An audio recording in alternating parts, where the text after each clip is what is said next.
Ano ba naging problema mo? Bakit bumalik ka dito? Hindi ka nagpaalam nung umalis ka. At naghintay ako. Kahit isang sulat, wala akong natanggap.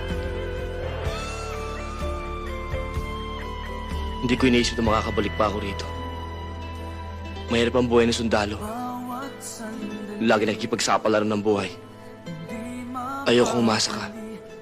Ayoko kita masaktan. Bakit ba lagi niyong iniisip na kami mga babae madaling masaktan? Kahit hindi ka nagpaalam, naghintay ako. Hindi ka man magbalik, maghihintay pa rin ako. Alam kong iniisip mo, Romano. Sana wag Gusto mo ko naman nahimik. Pero inuusig pa rin ako ng katarungan. Katarungan? Sa tingin mo ba, matatahimik ako hanggat di ko nalalaman kung sino pumatay sa tatay ko?